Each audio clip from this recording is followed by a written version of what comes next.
Welcome to the Intuitive Inc. radio show live with your host, Servet Hassan, with another inspiring author who can help you discover your true potential. Live on Clear Source Radio.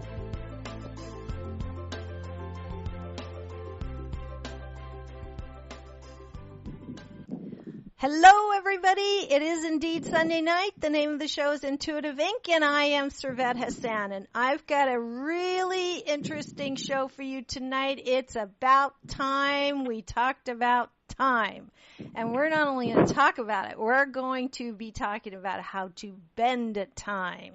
I have a really interesting guest. His name is Patrick Paul Garlinger. Oh, I'm fired already. Patrick Paul Garlinger. But he's a wonderful man, and he's not going to say anything about me mispronouncing his name. But anyway, are you?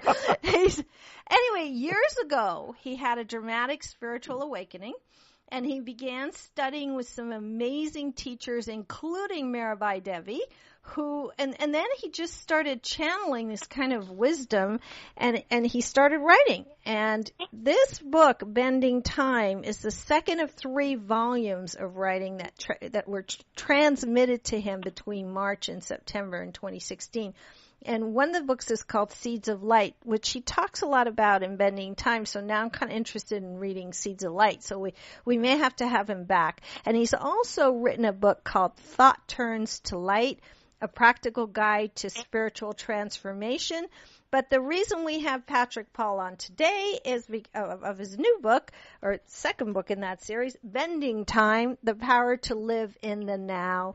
Welcome, Patrick Paul Garlinger, right? Oh, yes. You got it right. And thank you so much for having me, Servet. I'm delighted to be here. Yeah, you're welcome. And I have to mention, too, that between all of this, you also do spiritual guidance on an individual basis or maybe even on a group basis and healing services. And you also work part-time as an attorney. So where do you find the time? Speaking of time.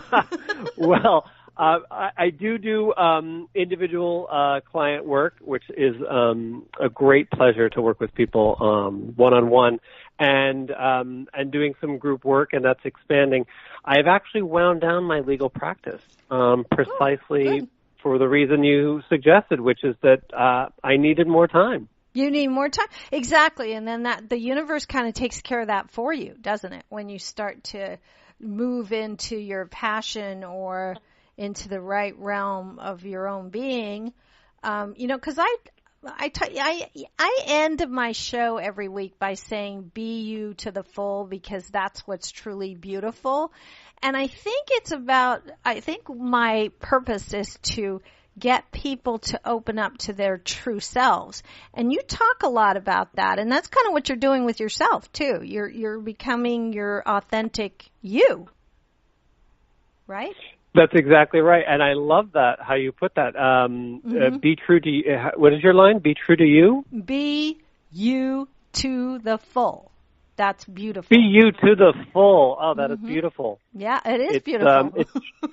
It's beautiful. Yeah, it's a big message in this writing, being your authentic self. And I needed to walk my own talk. Right. Right. Well, I said Bending Time was your new book, even though it's the second in the series of 3, because really they didn't come out in order, did they? Or did they? I'm not sure. They did come out in order. So this is the second. Seeds of Light was the first. Okay, so the third one isn't out yet. It is not out yet. The third one will be out in the next year or 2. Oh, okay, good. Well, then you're going to definitely be back on the show, so for sure.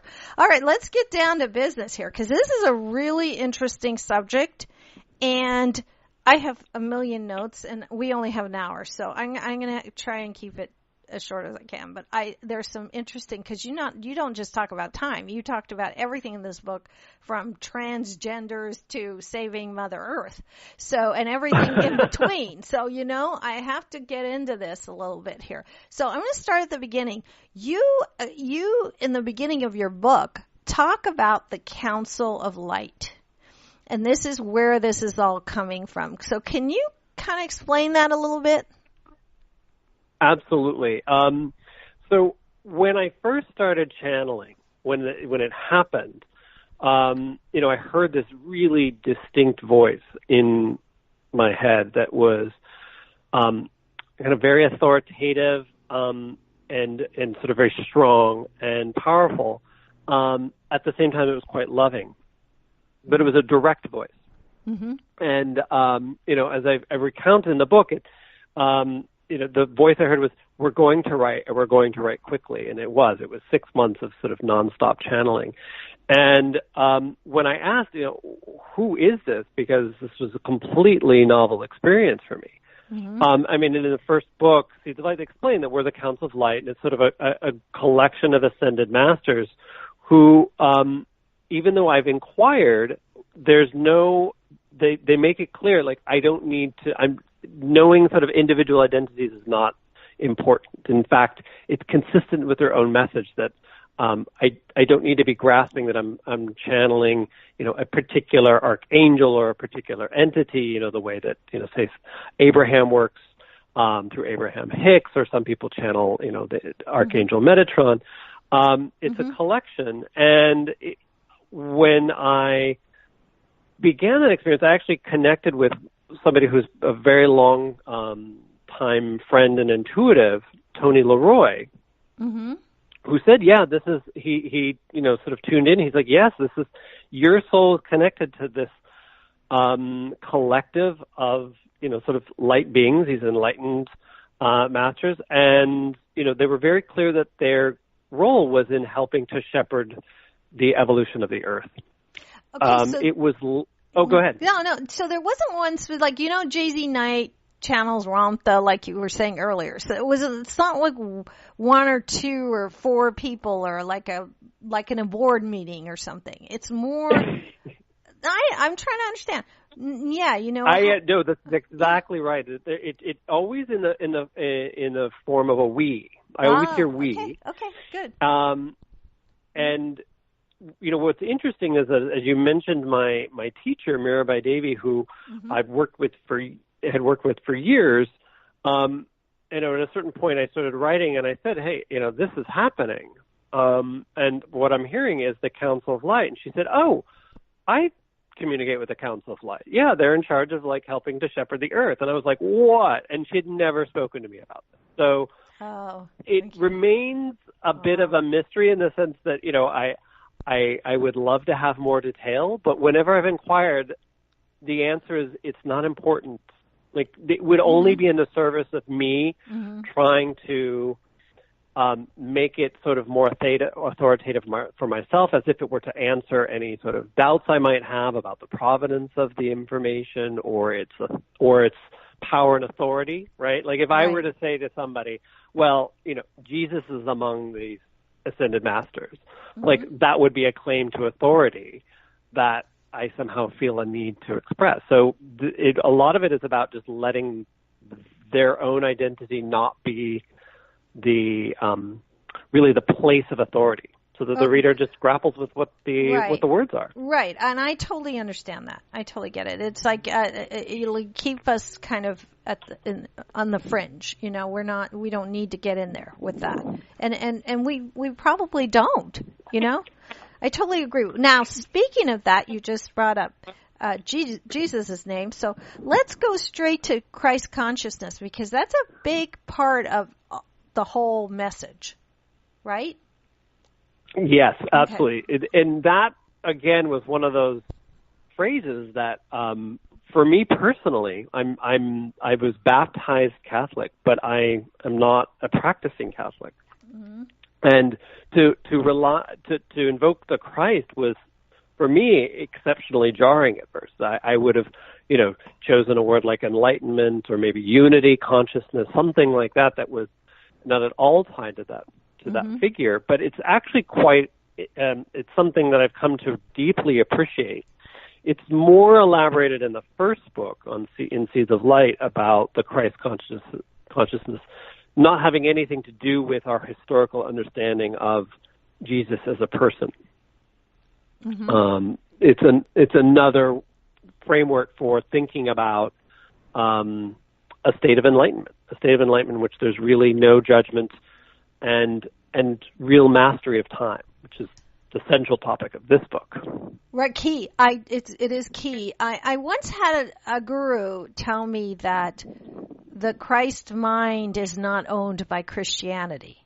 And I thought, oh. And I thought about, so when I saw that phrase, or you're talking about Christ consciousness, I totally got it, because I understood it's trying to bring you into that place of enlightenment.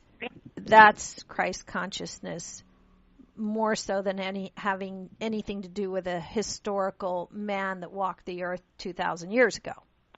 Right? Right. Yeah. Exactly. Mm-hmm. And I think the real connection with that figure and why the phrase the Christ consciousness is used is that, in our conventional thinking about the Christ, there's this narrative of the crucifixion and the resurrection. Right. That's such a central part of that imagery. Mm-hmm. And most people interpret that as, in terms of, coming back from the dead in a sort of more literal way. But for me, and what the way that it has been explained to me, is that actually crucifixion and resurrection is the idea that each and every moment is actually death and rebirth at the same time. Each moment is, we are completely resurrected from moment to moment to moment. Mm-hmm. And that's what the Christ consciousness right. does with time, is it says each moment is a completely new universe. That's right. And we are reborn in every second and die in every second. And that's central too, because, I was always taught you can't live till you die first. Right. In other words, die when you're still alive. You know what I mean? So I get that too. So that's really interesting. So that's key, because if you understand that Christ consciousness, then you also understand that the only time there is now, and it's everything that's happening to you is now. Did I say that right? Correct. Okay.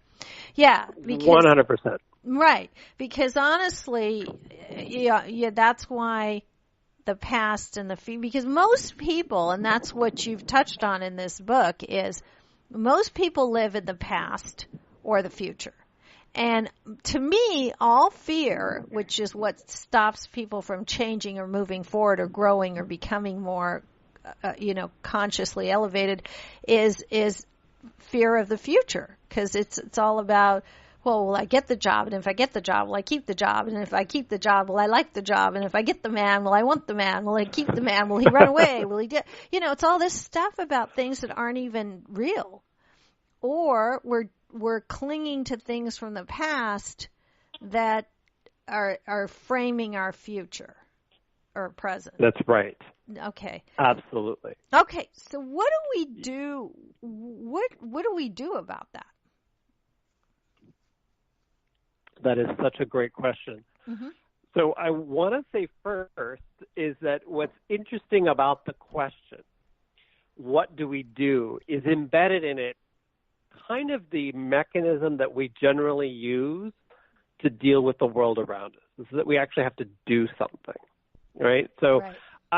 I don't want to be flippant in the sense of like, it's not like we can all just sit in our rooms wherever we are and say, okay, everything I want, everything that should happen to me, I'll just sit here and it's all going to take place. I don't mean that to be the case. Right. But there's a way in which we do move through the world. Most people move through the world really trying to kind of force things to happen. Mm-hmm. And even people who kind of rely on techniques like law of attraction, sometimes they're really forcing it, really kind of trying to sort of manipulate. And I don't mean that in a really negative way, but just, really alter and change the world around them.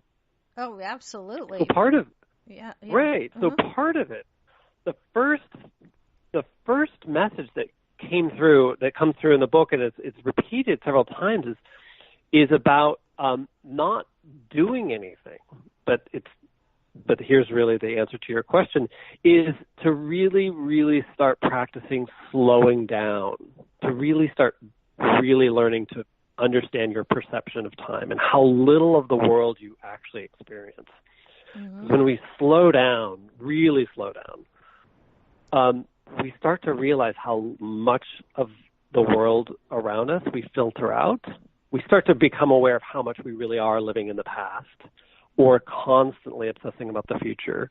And that future is almost always some version of the past, mm-hmm. or is designed to ward off our fears of the mm-hmm. past. Like you said, oh, am I going to get the man? Am I going to get the job? Am I going to, right. if I do this, people is it going to work out? Mm-hmm. So it's almost always a pattern based on something that happened before. Mm-hmm. Right. And instead, right, so the first thing, and it seems kind of almost too simple to actually be worthwhile, to say really slow down and sense your perception. It's one of the things that is actually why meditation is actually a really fundamental tool, is that, at its core, meditation really helps you to understand what it's like to be with each second, to really be with each second. True. And that would have been my answer to people ask me that all the time. Well, how do I stop doing that? And I say, meditate. Because, it's kind of, you're right, because most people with the law of attraction and everything, when it was, especially, it's been 10 years since The Secret came out, if you can believe it, if not more.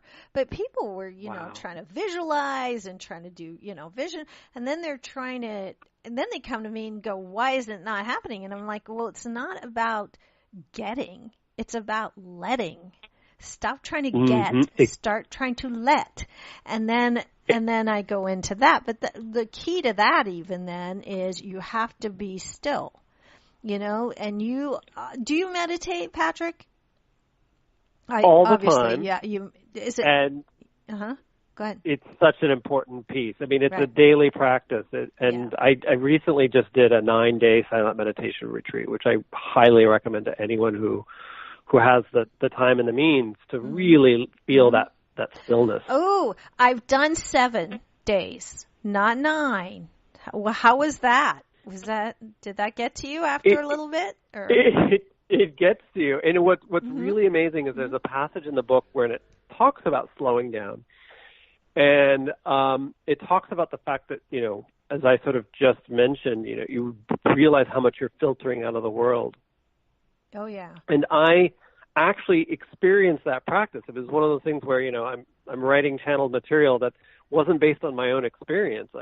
I really slowed down to the point where just so much data visually through my, through all of the 5 senses was coming in that it was almost overwhelming. It was really incredible.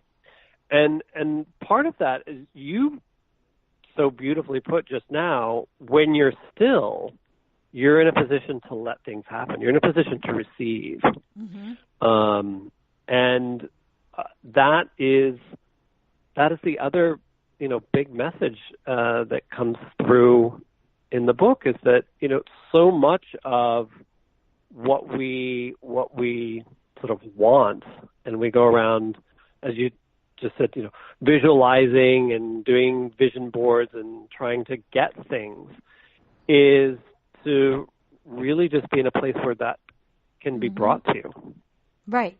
Exactly. I know very few things with all certainty, but one of the things I know with all certainty is that if there is a God, and I don't mean some anthropomorphic guy in the sky, but this energy that I truly do believe makes the planets revolve around the sun and turn these tiny little embryos into human beings.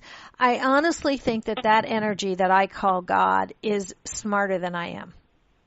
So, so I kind of don't force it. If I'm having to force something, then I know that's how the universe is telling me, look, this is not the right path. and just because you're dead set on it doesn't mean that that's the best thing for you. In fact, Buddha used to say, if you sometimes not getting what you want is the best gift of all, the greatest thing that could ever happen to you. So I've always thought, well, you know what? Maybe if I just get out of my own way. And the way I do that is, again, I meditate. Because if I don't meditate every morning, I'm a wreck by noon. I am. I am. I'm just bumping into walls and getting nervous and anxious. And I'm a different person.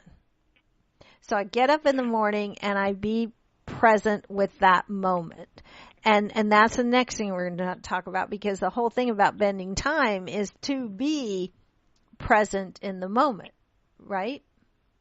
Exactly. Exactly. Because so rarely are we present to the moment. We are actually seeing the world almost always through memory and perception of what we saw the day before, the week before, the year before.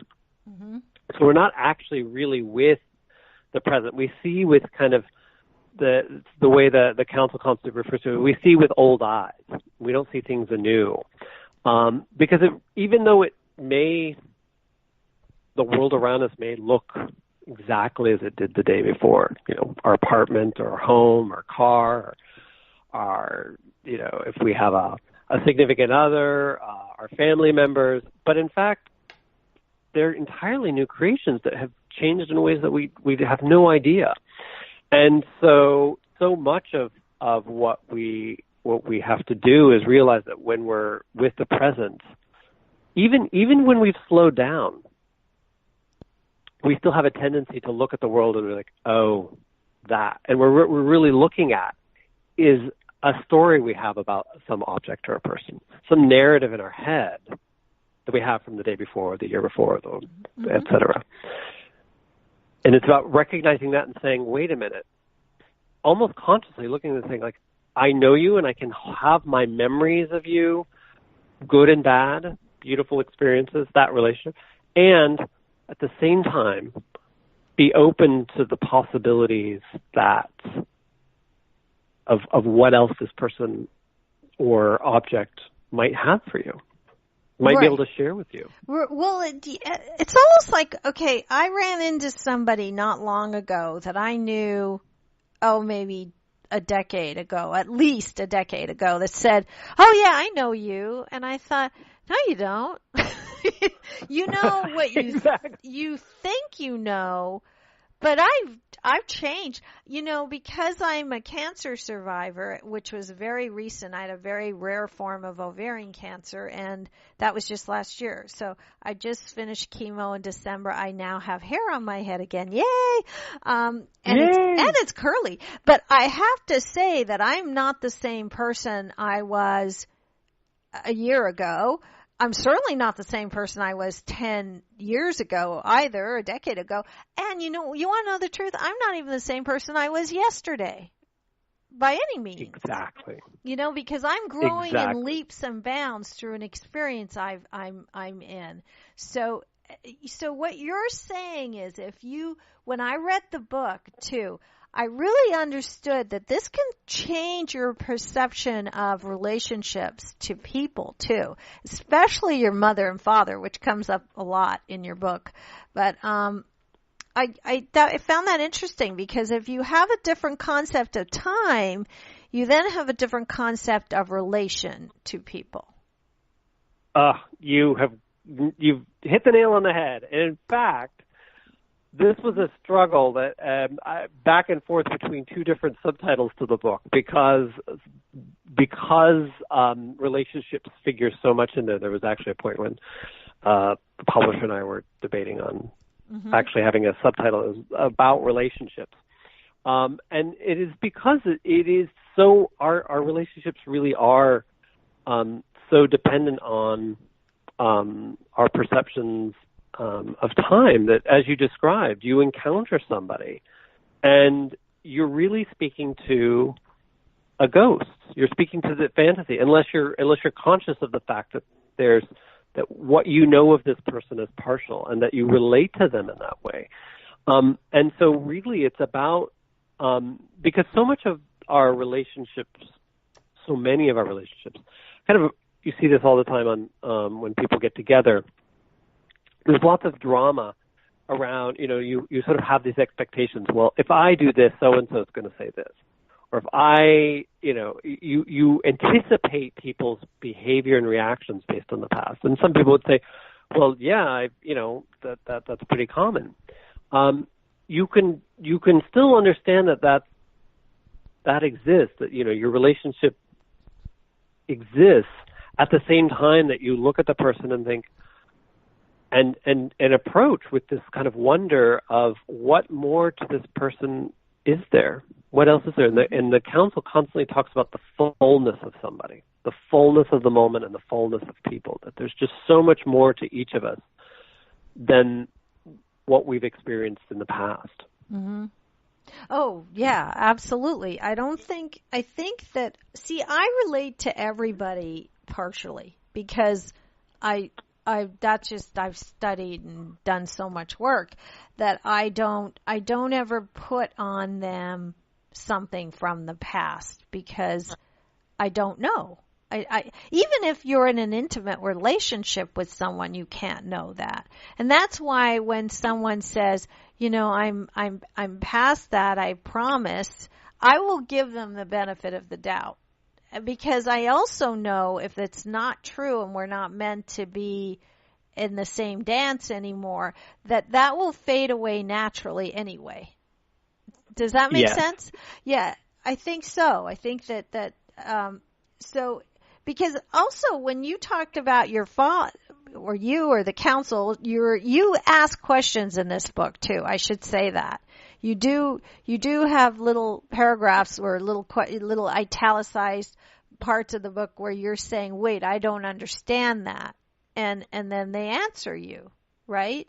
Yes, exactly. Yeah. And that you said at one point that your relationship with your father was really misunderstood. So that's right. Yeah. So I feel, I grew up in the same house with I have three brothers, and I'm like, who, when they talk about my father and I talk about I'm like, where was I? I was like, were we all in the same house? Do you know what I mean? I was like, yeah, I mean, and so I think it's really important. And what this book does is it helps you to understand that really is about time.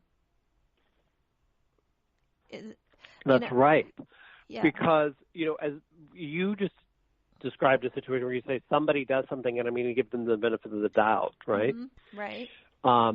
Where they may have done, behaved in a particular way again and again. They've had a pattern. And that's one of the dilemmas we have is that, it's not only how we interpret other people and what kind of expectations we have of them or assumptions we make about them based on the past, is that we often struggle not to replicate certain things, and yet we have inherited these patterns from our parents. Mm-hmm.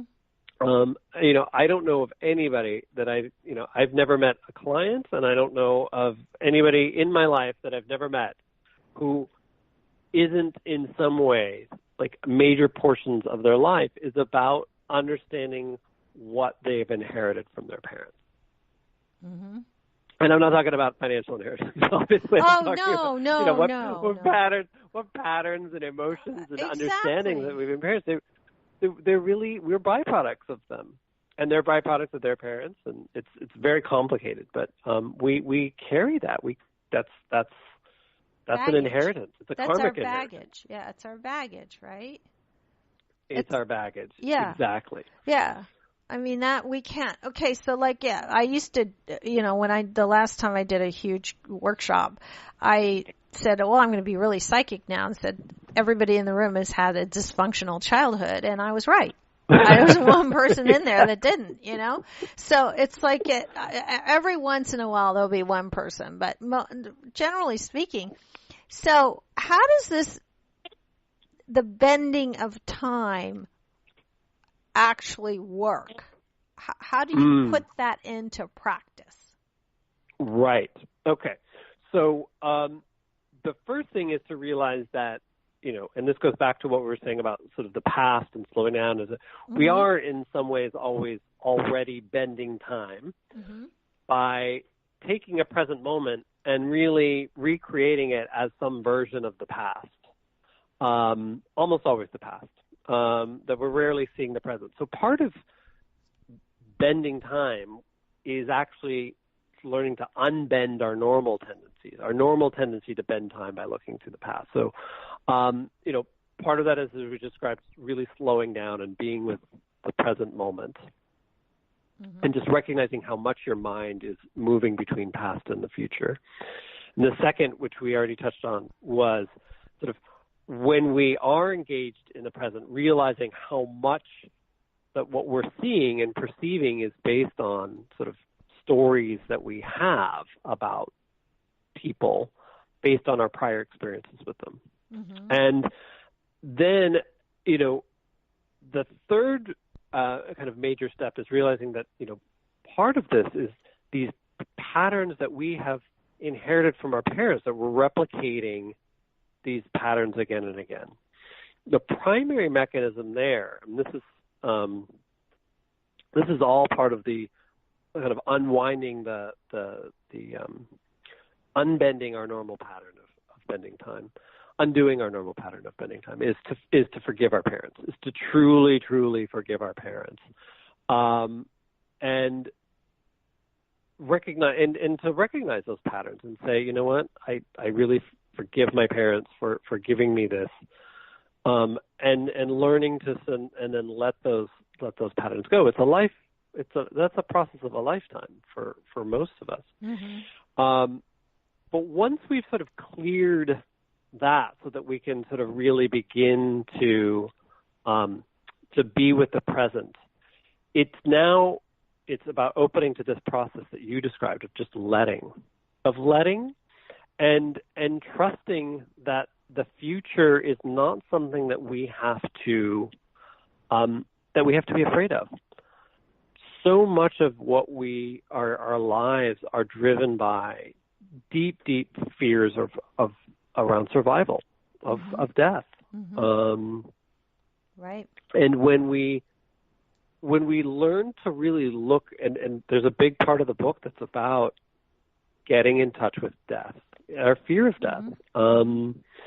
And when we start to do that, and we start to really recognize that the universe, call it God, really is there to support us, is there for our highest good, then we can start to let the future kind of flow from moment to moment without the kind of demanding, grasping, clinging quality that we talked about when it came to certain uses of law of attraction. Right. Which is, It's just like I'm gonna call in, and this is not to deny that people are dealing with legitimate, kind of economic, health, emotional concerns, but that we don't have. It does not have to be a struggle, and we can let the future is not something that we have to really try to sort of grasp at. It can be brought to us. It really can be brought to us, and that's where that's the bending part, where we allow the future to kind of fold in just as one present moment experience after the next. Right. It's supposed to come to us naturally. Life is not meant to be a struggle, So when you are in the flow, then things just unfold naturally. That's part of it. Right? That's right. That's the kind of that is actually how we're supposed to manifest. Exactly. Manifestation is really just letting what is our birthright, which is something that all of us every one of us is entitled to just come to us. Now, we live in a world where not everyone believes that and behaves that way, which is something that we're sort of always grappling with. But that is the first step in terms of, sort of really approaching the future as something that I don't need to wrestle to the ground, because I'm deeply, deeply run by my fear that if I don't, then the floor will drop out and, I won't be taken care of. Right, exactly.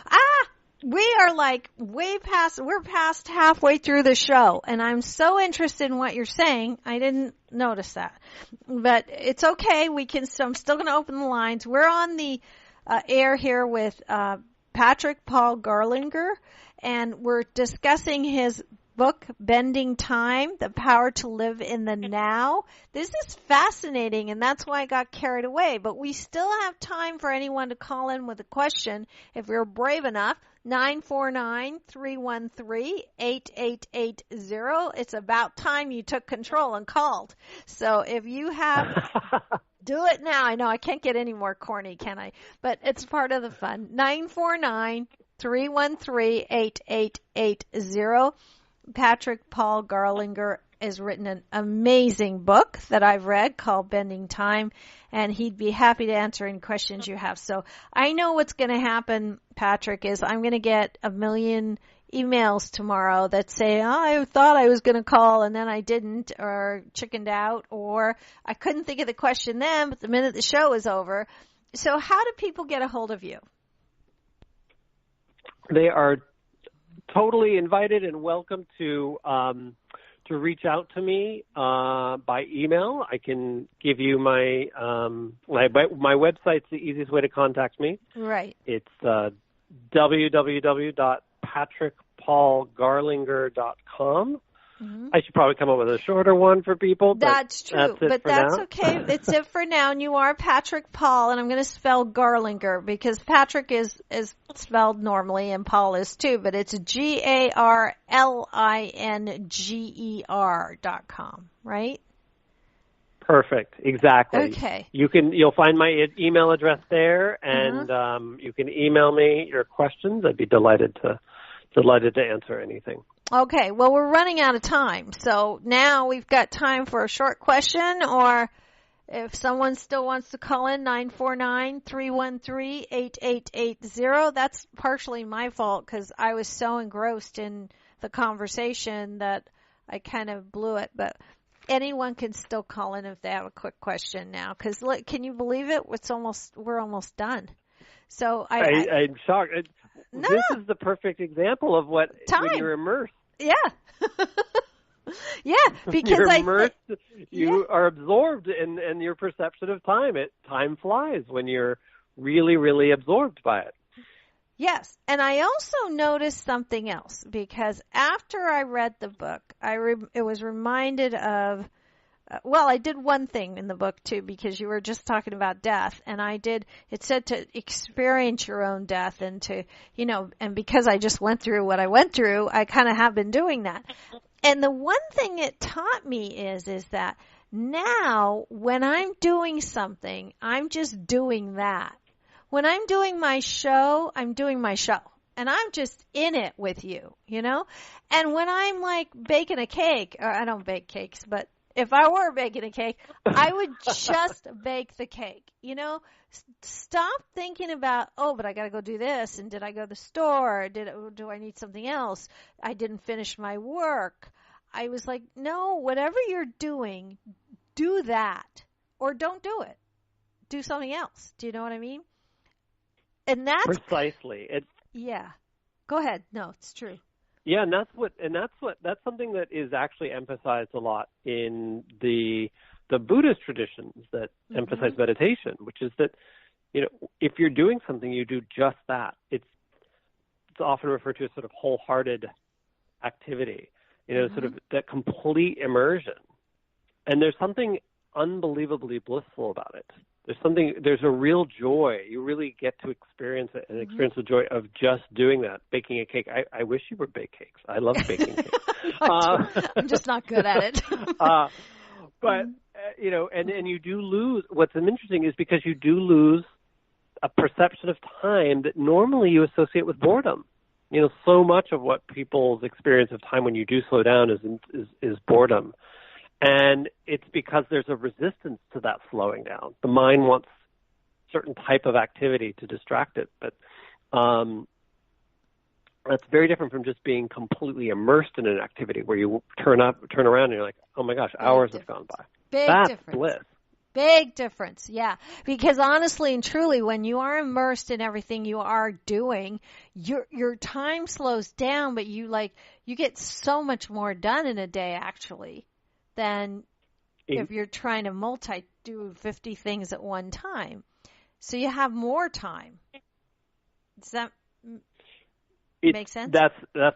That makes perfect sense, and it's one of the things that's always interesting to me is when when this book came down, I realized how often I would say throughout my day, I don't have time for that. That's a common expression that people use all the time. No, all pun intended. Yeah. We constantly are negotiating our time and we say, I don't have time for that. And to stop and say, actually, I have time for that.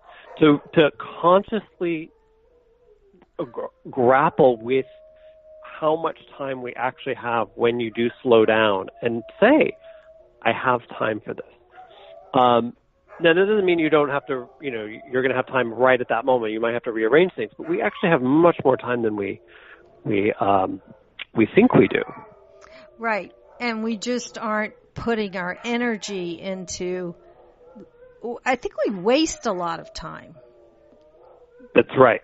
Yeah. We do. We expend it in ways because we're actually not, immersed in those activities where we start trying to numb ourselves from the present moment. And so we expend our energy in ways that we turn around and say, why was I on social media for 2 hours? We actually have enormous amount of time, and it's one of the benefits too of doing a long retreat is you realize how much time you have. Yeah.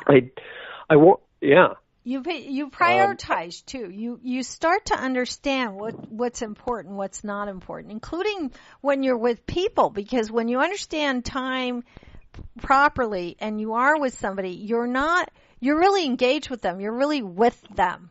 You're really with them and you're listening to them. You're not thinking again about, oh, did I get milk?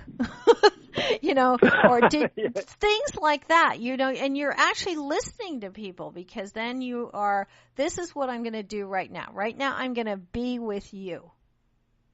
Right? Yes. And that's a you priority. Actually hit on something so beautiful, which is that one of the things that's an affirmation that's in the book for readers. And it's a really good takeaway is that when you are with people right in the now, is to say that to yourself, to be with them, particularly if you notice, they're talking about, I know what they're going to say, or, they've said this 1,000 times, where you start projecting onto them your memories or images from the past. Right. Is to say, I'm with you, I'm here with you now, just as you are. Right. To yourself. I mean, you're not going to interrupt them. You just, as you're with them, I'm here with you now, just as you are. I mean, it's a claim. You're really claiming that relationship in the moment. Right, you are. And not thinking about. I wrote it down. You said in the book, I am with you here and now as you are now. I wrote that down from the book. It's from your book, so. But I did want to talk about that. I wanted to talk about that because that's important. I think if you do that, then because we're different. We're always growing and changing, and and if that's not to say we need to be with people that we aren't good for us or something, but it means that we just not carry past baggage into present moments. Right. I could not have said that better myself. Yeah, that's exactly I love right. that. Well, we're really running out of time now. We haven't had any brave souls call in. They might still, if they have a quick question, 949-313-8880. It's a tough subject, so I'm not really surprised, but I know people might have questions later, and then they can find you at patrickpaulgarlinger.com, Garlinger, and the name of the book is Bending Time, and the subtitle is The Power to Live in the Now. I think the subtitle should have been How to Live Your Life Right, or something else. You know what I mean? Because the book even touches upon, is the world falling apart? Because you wrote this book was done before the election, before our new president, right? Yes, it was. Yeah, and that you touched on that subject too. There's a lot covered in here, so it's not just about. It is about bending time, but it's about when you bend time, and if you learn to bend time, then everything else falls into place, including what's going on in the world around us. Correct? Well, thank you for bringing that up. That is exactly right, and thank you for bringing that up, because it is a complicated topic, in that once you start to unravel time, and I have to say, thank goodness it was channeled. I couldn't have written this. It touches on so many aspects of our lives and our world, and that includes the contemporary moment that we're all experiencing. But, it's in this country in particular and globally. Mm-hmm. And, there's a certain sense of what's happening now, on this sort of much larger scale. How do we relate to that in time? I mean, some people, when we start talking about time, often it's just, we were talking about it one-on-one, individual to individual. Mm-hmm. How do you relate to what's happening globally? How do you relate to what's happening when, tragedies take place, or what's happening with climate change? Mm-hmm. So the book does touch on that. Yeah. I hesitate to broach how to grapple with it. I would encourage your audience to get it and see for themselves the book. Read the book, yes. Because I think you say how would it ameliorate your lack of love? Those are the words from the book as well. So I actually read these books, see?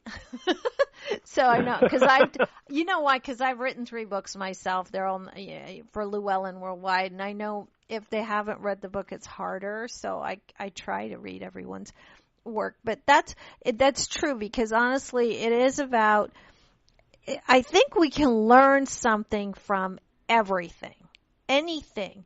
Even when I was diagnosed, I still said, I never got upset, I never got angry, I never did any of that. I just said, what am I supposed to be learning here? How am I supposed to be growing? How can I connect to my lift my consciousness to a higher level because of this? So I kind of feel that was my takeaway from this book as well. It was saying sort of what I say to myself, is like, okay, these things are happening, but what can we take away from that and learn and grow in time from that, without repeating those, because the countries and governments can keep repeating their same mistake again and again too, just like people, Yeah. So perceptive. That's exactly right. We, on a collective level, and you see this happen where people operate with a certain set of spiritual wisdom or tenets, in their personal lives, with their families, and then they relate to the nation. And there's like a whole different relationship where they're, engaged in fear and outrage and, what's going to happen. This is terrible for the country. This is wonderful for the country. And it's, as you're saying, you can relate to that in the same way, with the same set of tools. Yeah, I think to say how can I relate to everything that's happening and be completely, accept it completely, that this is what's happening, and engage from that place, the same place that you would if you were with somebody across from you at a table where you've met them, you've known them for years. How can you still be in that position and say, I'm here with you now, just as you are. I'm here with this nation, with our country, with everything that's occurring right now, good and bad. Correct. Without going into, the kind of the fear state of, or anger. I have no place in this world. Right, or anger or fear. Exactly. All right, guess exactly. what? Guess what? We're out of time. We are out of time. So we're going to, and I didn't even get to the part about I wanted to talk about stepping out of time and how you move into another wavelength or frequency so that, and then your experience of time changes, and that's how you can make change in your own life as well, like you used to do. Yes. And so now people are going to have to buy the book, Bending Time, and you are Patrick Paul Garlinger. I love it. I think I would highly recommend Seeds of Light as well, because I haven't read that, but it was mentioned so much in this book that I kind of thought, I think it might be a good one for people too. So I may have you back for that. Now, what is the third one in the series? Well, the third one in the series is right now with the working title of A World Without Identity. And it's the third step, and it really takes the pieces that you just touched on about how we relate to, our country and what's happening in the globe, which are touched on in this book. But it's actually about how do we take all of this and how do we create a new society? How do we actually alter the world that we live in? Okay. So it touches on economics, the judicial system, criminal justice, our government. It's a much bigger book, it operates at a different level. Good. I think you're ready for that, and I think the world is ready for that, and I think you're going to do a really good job with that because it's important. It's really important, I feel. So. Thank you so much, Servette. I've had a fabulous time this evening. I know, me too, and I can't believe it went this fast. I really can't. So I'm hoping that I'll be honored if you will come back again on Intuitive Inc. and do this one more time, because there's definitely more to say. So, and even before your next book, maybe we'll do Seeds of Light. I'll talk to them about getting a copy of that and go from there. Again, Patrick Paul Garlinger, and it's Garlinger, and that's the website, patrickpaulgarlinger.com. And I don't know if there's anything else you want to add. I'm sure they can get your book on Amazon too, or anywhere else books are sold. So it's all good. All good. That's it. Thank you so much, and I'll be delighted to come back. Yeah, I thank you. And I know you're calling from New York City, and it's late, and I appreciate you taking time on a Sunday night to be with me and my many listeners all over we're in 79 countries now. So we really do appreciate that, and I know I'll have you back again. Thank you. Thank you so much. Thank you so much. Take care. Good night. Bye-bye. What a great show. That was Patrick Paul Garlinger. And the name of the book again, Bending Time. He was wonderful, and we are running out of time, so I gotta go. But I did love him, and I just want to say that the name of my website is ServetteHassan.com, ServetteHassan.com. You can also email me there. I love hearing from all of you. ServetteHassan.com. And we've got a new website coming up after Labor Day. My ServetteHassan.com will be completely different. And we also have a new a Facebook page coming out, and another little website that connects to this one, all about kickcancersass.com, and all good. We're going to be doing a lot of work on that as well. We want to save women's lives. We want to save people's lives, but especially women.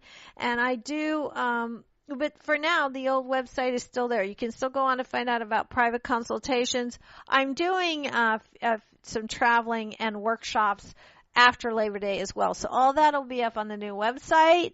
And be you to the full, because that is what's truly beautiful. We only touched on the tip of the iceberg of that on this call tonight with the book and everything else. But that's what's really key, because in the end, one of the underlying messages of this book and about time is when you are being truly yourself, your authentic self, that true self deep down inside of you, that time stands still to some degree, and that things are not a struggle anymore. They're easy. They come to you easily because you're in the flow.